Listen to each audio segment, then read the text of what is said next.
Annyeong K-drama and K-pop lovers! 저는 이케입니다. We're gonna talk about K-dramas and will you stream or skip this? Are you guys ready?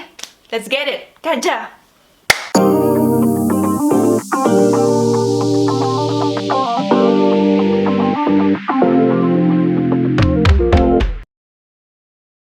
What's up guys? Welcome back to my channel. This is your fangirl Chingu Ika. So medyo chill vlog lang tayo ngayon and we're gonna talk about K-drama. So tinawag ko siyang fangirl Chingu kasi wala naman tayong gagawin but to fangirl about our oppas, about K-dramas and K-pop and Korean stuff. Kaya I'm here as your friend, as your fangirling Chingu! Although this is not my first time talking about some K-drama and some K-pop stuff, I wanted to brand it as, you know, just this thing K-pop or your Chingu kasi wala lang. It's nice to have parang mga titles para sa iba't ibang mga topics ng aking vlogs. And so yung last vlog ko was about a True Beauty review. And medyo short na yung gagawin ko ngayon because I don't want to spoil a lot of people. And I'm not gonna just talk about True Beauty today. We're gonna talk about some other Netflix K-dramas na dapat niyo bang panoorin or dapat hindi. Will you stream or skip this K-drama? So let me start off with True Beauty kasi yun na yung naging vlog ko last time. So if you haven't watched that, the link is down in my description. Pag-uusapan natin kung ano yung mga thoughts ko about True Beauty in the first 8 episodes. I would say that the whole K-drama was sobrang fun lang siya. Sobrang chill, nakakakilig. Other people would say na it's not worth the hype. Pero we have to think about the genre. It's rom-com, it's cool. And this is really just a feel-good drama. Kailangan din nating i-categorize yung mga K-dramas na pinapanood natin. Kasi hindi naman lahat up to the extent of, let's say, a melodrama or historical. Siyempre, iba yung level nun dun sa just a feel-good drama. But it doesn't mean that if it's cliche or medyo predictable, na hindi na siya maganda. So if you're looking to just relax, yung hindi ka masyadong mag-iisip, kikiligin ka lang, gusto mong tumawa, of course, you should stream it. Sobrang inabangan ko talaga yung True Beauty because of like all the characters. Pero the ending was quite disappointing for me.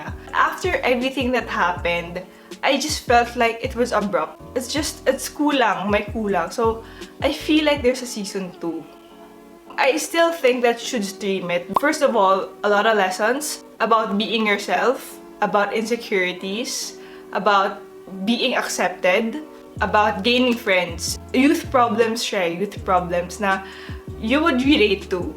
Second, character development din siya because each character, mayroon silang struggles. And somehow you would see that some decisions we have, some selfish decisions will lead to our destruction. Always do the right thing. Because at the end of it all, if you think you're damaging other people, you're actually damaging yourself. Wow, saan galing kay drama lang ito? Third reason, stream it because of the storyline. It's fun, it's nice, it's light. It's nice to watch it at night or at days where you feel so stressed. It helps you uplift your spirit kapag mga days na medyo pagod sa work or sa school. So yes, season 2 we are waiting. But anyway, True Beauty, stream it. Our next K-drama, medyo matagal na to, but I wanted to like bring it back because a lot of extraordinary casts had a cameo dun sa True Beauty kasi same director siya. Let's go first sa plot, sa storyline. Sobrang na-appreciate ko because it happens in, what is it? Parang comics ba siya? Or parang manga? Or so the characters in the drama are actually characters in that in that series. Curious ako, ano bang tawag dun? I forgot kasi.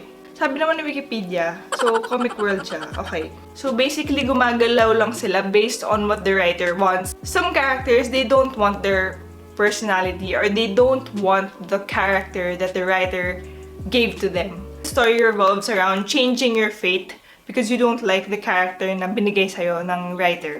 And of course, it's a struggle because the writer would always seem to be right. So, yun ang question, kung mababagong ba nila talaga yung fate nila. Second, let's talk about the characters. I find the main roles, as in the main leads of the drama, very overreacting. I know that they want to change their fate, pero for me, it's sobrang obsession na siya. Obsession siya dun sa idea and obsession sa tao. Parang wala na siyang ginawa, kundi yun lang. and I felt like she was just running after the guy, the lead role. But the thing is, mas nagustuhan ko yung main story of the leads in the comic world itself. So we have the real leads of the drama, but since they are in the comic world or the fantasy world, there's the real leads for the comics. And I find it really interesting and mas nakakakilig in terms of like the romance story.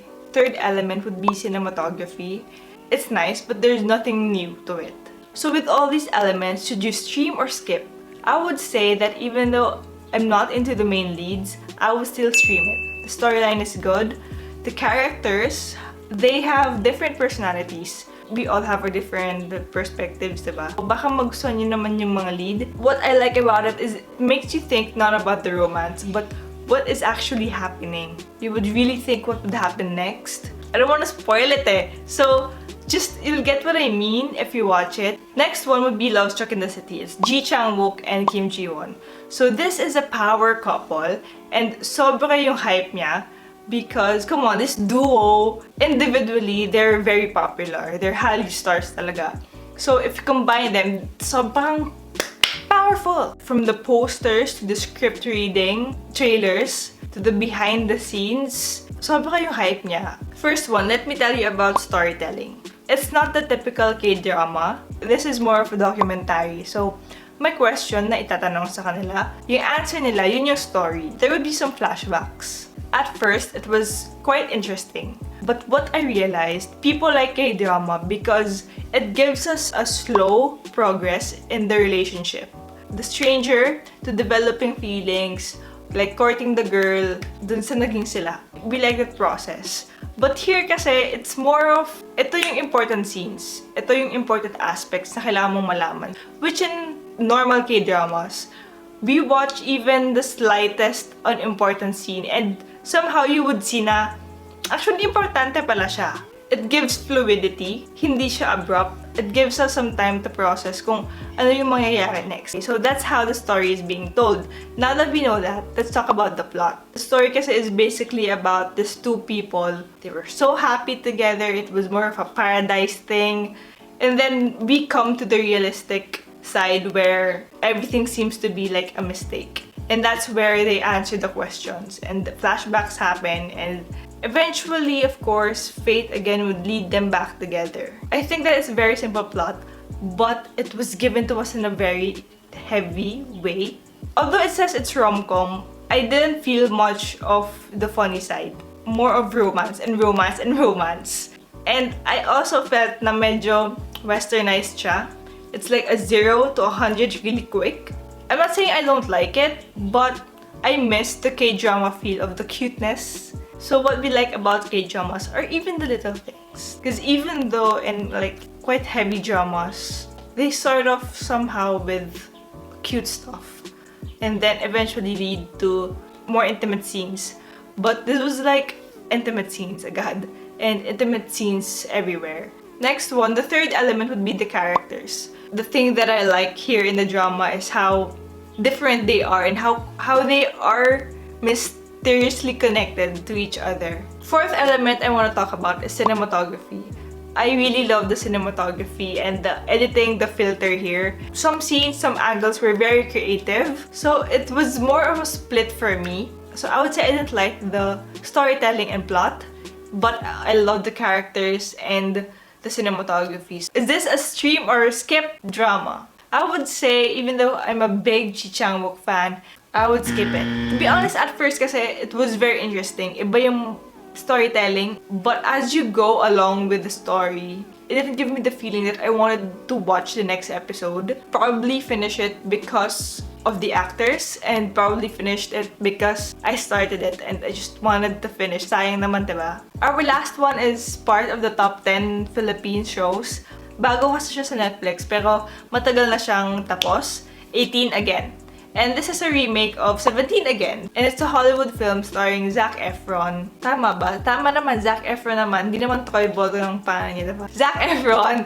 And this was way back during his prime days. So let me just compare the 17 Again and the 18 Again. Since 17 again was a movie, mabilis yung pacing niya. Of course, you have to squeeze in everything in like an hour, or was it an hour and a half? Something like that. And this was a 18 again drama. 16 episodes, 1 hour each. Of course, there would be little things na they add so that hindi ka naman mabore, hindi ka naman madrag. There are elements in 17 again na iniba dun sa 18 again. And somehow, at first, medyo na-disappoint ako kasi yun yung mga gusto kong parts and important parts of the film na hindi nila sinama dun sa drama or iniba, tinweak nila.